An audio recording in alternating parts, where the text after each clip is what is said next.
दिल बेकरार था, दिल बेकरार है। एक ऐसी खूबसूरत अभिनेत्री जो अपनी पहली ही फिल्म से डायरेक्टर्स और प्रोड्यूसर्स की पहली पसंद बन गईं और हर फिल्म मेकर इन्हें अपनी फिल्म में साइन करने को बेताब नजर आने लगा। तू है वही दिल ने जिसे अपना कहा। इनके चेहरे पर गजब का नूर था। इनकी घनी जुल्फें और तराशा हुआ बदन इन्हें एक परफेक्ट हीरोइन के तौर पर पेश करता था। आए जवानी, मोरी चुनरिया, सरती सरती जा। आप इनकी खूबसूरती और टैलेंट का अंदाजा इसी से लगा सकते हैं कि सिर्फ 16 साल की उम्र में ही इन्हें मिस इंडिया यंग चुन लिया गया था। चोरी चोरी कोई आए, छुपके छुपके, सबसे छुपके। लेकिन क्या आप जानते हैं कि अपनी फिल्मों से ज्यादा ये अपने प्रेम प्रसंगों के लिए चर्चित हो गईं और तमाम फिल्मी मैगजीन्स की सुर्खियां बनने लगीं। आजा रे ओ मेरे दिल पर आजा फिर से। क्या आपको पता है कि इनके बॉयफ्रेंड की लिस्ट में तब के अभिनेताओं के साथ साथ कई फिल्म डायरेक्टर्स भी शामिल थे।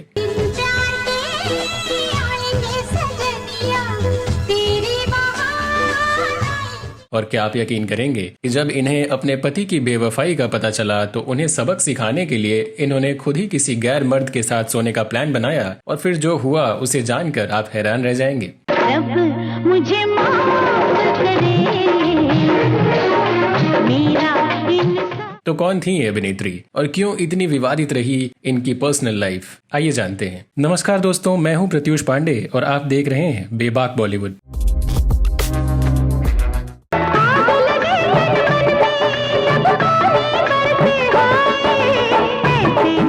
दोस्तों, आज हम बात कर रहे हैं बेहद हसीन और ज़हीन अदाकारा पूनम ढिल्लों की। ना जइयो परदेस रे, माही रे। तो इनकी फिल्मोग्राफी की चर्चा करें उससे पहले जानते हैं कि कौन थी पूनम ढिल्लों और कैसे इनका फिल्मों में आना हुआ। पूनम का जन्म 18 अप्रैल 1962 को उत्तर प्रदेश के कानपुर जिले में हुआ था। इनके पिता का नाम अमरिक सिंह था जो कि एयरोनॉटिक्स इंजीनियर थे और मां का नाम गुरचरण कौर था जो कि एक स्कूल प्रिंसिपल रही। पूनम की बहन का नाम रेशमा ढिल्लों और भाई का नाम बलजिंदर सिंह ढिल्लों था और ये दोनों ही पेशे से डॉक्टर थे। तो वहीं पूनम भी क्लास में टॉप करती थी और अपने सिबलिंग्स की तरह ही डॉक्टर बनना चाहती थी। पूनम ने अपनी स्कूलिंग चंडीगढ़ के कार्मेल कॉन्वेंट स्कूल से पूरी की और ग्रेजुएशन पंजाब यूनिवर्सिटी चंडीगढ़ से पूरा किया। लेकिन पूनम जब 16 साल की थी और क्लास 10th की स्टूडेंट हुआ करती थी तभी इन्होंने 1978 में मिस इंडिया यंग प्रतियोगिता में हिस्सा लिया और अपनी काबिलियत के बलबूते इसे जीत भी लिया। इसी कंपटीशन की कुछ तस्वीरों को देखकर फिल्म मेकर यश चोपड़ा अपनी फिल्म त्रिशूल का ऑफर लेकर पूनम के पास पहुंचे। पूनम के पेरेंट्स ने इन्हें इस शर्त पर काम करने की इजाजत दी कि ये सिर्फ समर वेकेशन के दौरान ही फिल्मों में काम करेंगी। पूनम और यश चोपड़ा दोनों ये शर्त मान गए और फिल्म की शूटिंग स्टार्ट हो गई। तुम कौन होते हो मुझे रोकने वाले? जबकि भाई होते हुए तुमने डैडी के सामने मेरा साथ नहीं दिया। तुमसे अच्छा तो वो गैर आदमी है जो मेरी मदद करने को फौरन तैयार हो गया। And I am going to him. Poonam की पहली फिल्म सुपरहिट साबित हुई और फिर क्या था, इनके पास फिल्म मेकर्स की लाइन लग गई। मेडिकल फील्ड में जाने की प्लानिंग की वजह से पहले तो इन्होंने सबको मना कर दिया, लेकिन फिर यश चोपड़ा साहब के समझाने पर इन्होंने उनकी अगली फिल्म में काम करने की मंजूरी दे दी और ये फिल्म थी 1979 में आई नूरी। चोरी चोरी कोई आए, छुपके छुपके, सबसे छुपके। इस फिल्म के मेलोडियस गानों ने धूम मचा दी और फिर से पूनम की चर्चा फलक तक जा पहुंची। आजा रे ओ मेरे दिल पर आजा फिर से। बॉक्स ऑफिस पर धमाल मचाने वाली इस फिल्म ने पूनम को बॉलीवुड में स्थापित कर दिया। नूरी फिल्म की सफलता के बाद पूनम अब डॉक्टर बनने का ख्याल अपने मन से निकाल चुकी थी और पूरी तरह से फिल्म इंडस्ट्री का हिस्सा बन चुकी थी।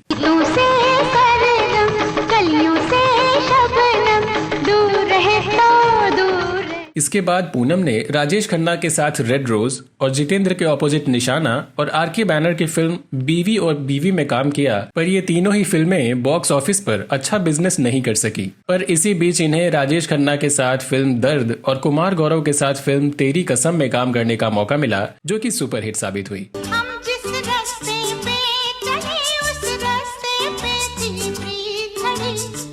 इसके बाद पूनम ने सोनी माहिवाल में काम किया जिसने सफलता के सारे रिकॉर्ड ही तोड़ दिए। रब से तेरा नाम लेती हूँ, रब मुझे इसके बाद तेरी मेहरबानियां और तवाइफ ने भी खूब धमाल मचाया। आए जवानी मोरी चुनरिया सरती सरती जा।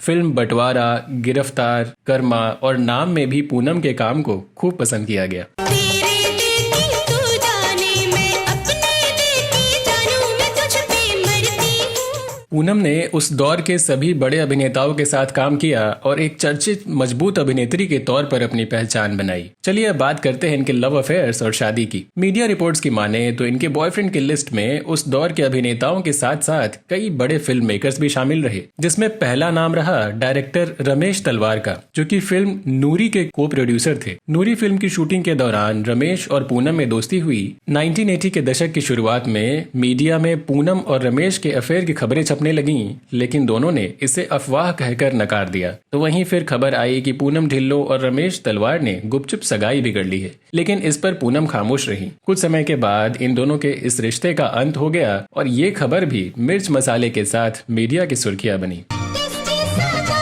में जो चाहा मुझको उड़ा। अगले किस्से की बात करें तो अपने करियर के शुरुआती दौर में पूनम यश चोपड़ा के घर में रहा करती थीं और इन दोनों की इश्कबाजी की खबरें भी फिल्मी मैगजीन्स और न्यूज़पेपर में छपने लगी थी। तुम नहीं समझोगे ये बातें, क्योंकि ये मोहब्बत की बातें हैं और मोहब्बत तुम्हें दिखाई ही नहीं देती। पर ये रिश्ता भी ज्यादा दिनों तक नहीं चल सका और दोनों अलग हो गए। 1980 के दशक में ही पूनम ढिल्लों के रिश्ते फिल्म निर्माता राज सिप्पी के साथ बताए जाने लगे। इन दोनों की मुलाकात भी एक फिल्म की शूटिंग के दौरान ही हुई थी। राज सिप्पी के साथ भी पूनम के रिश्ते की चर्चा सरेआम होने लगी।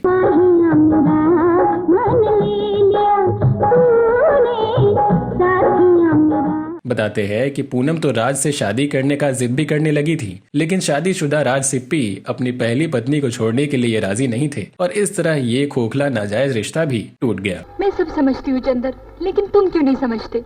मैं तुम्हारे बगैर नहीं रह सकती। 1988 में इनकी मुलाकात फिल्म निर्माता अशोक ठकेरिया से हुई। अशोक ने दिल, मन, बेटा और राजा जैसी कई हिट फिल्मों का निर्माण किया था। कुछ दिनों की दोस्ती के बाद अशोक ने इन्हें शादी के लिए प्रपोज किया और पूनम भी राजी हो गई। शादी हो गई और फिर धीरे धीरे पूनम ने फिल्मों में काम करना कम कर दिया। ये अपनी फैमिली लाइफ में बिजी हो गई। हालांकि 1992 में आई फिल्म विरोधी इनकी आखिरी फिल्म रही। पूनम और अशोक के 2 बच्चे हुए, बेटा अनमोल और बेटी पलोमा। बताया जाता है कि 1994 में पूनम और इनके पति के बीच झगड़े होने की शुरुआत हो गई। इसी बीच पूनम को पता चला कि इनके पति का एक्स्ट्रा मैरिटल अफेयर भी चल रहा है। पूनम गुस्से में लाल हो गई और पहले पति को जमकर खरी खोटी सुनाई और फिर बदला लेने की सोचने लगी। मेरी बात का जवाब दो चंदर, डैडी की बात मानोगे या मेरी?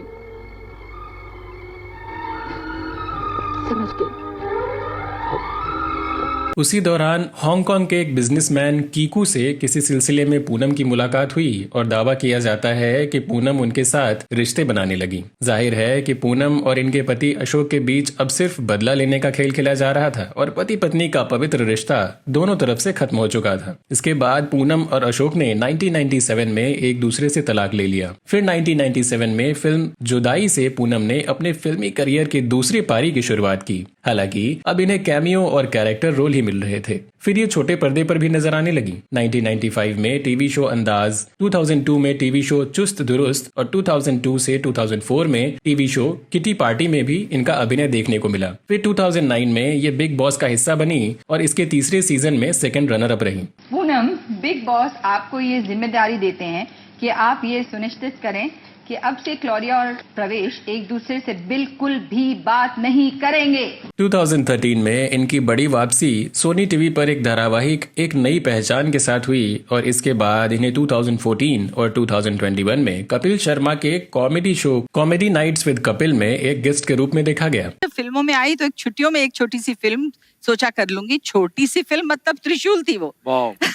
उसके बाद मैंने वापस गई और +2 के एग्जाम के लिए कॉलेज में एडमिशन ली, फिर नूरी आ गई। दोस्तों, एक और जानकारी आपको देते चलें कि बॉलीवुड में मेकअप वैन की शुरुआत पूनम ढिल्लों ने ही की थी और इन्होंने वैनिटी नाम की अपनी एक कंपनी की शुरुआत की जो कि बॉलीवुड कलाकारों को वैनिटी वैन मुहैया कराती है। पूनम आज भी टीवी सीरियल्स में काम कर रही हैं और कई वेब सीरीज की शूटिंग में भी व्यस्त हैं। इस खूबसूरत अभिनेत्री के आने वाले प्रोजेक्ट्स के लिए इन्हें ढेरों शुभकामनाएं। सलमा को मिल गया बलमा, सलमा हमको छोड़ चली। तो दोस्तों, आपको आज का हमारा ये वीडियो कैसा लगा कमेंट बॉक्स में जरूर बताएं, और साथ ही पूनम ढिल्लों से जुड़ी कोई जानकारी अगर आपके पास हो तो वो भी हमारे साथ जरूर शेयर करें। फिलहाल मुझे दीजिए इजाजत, नमस्कार।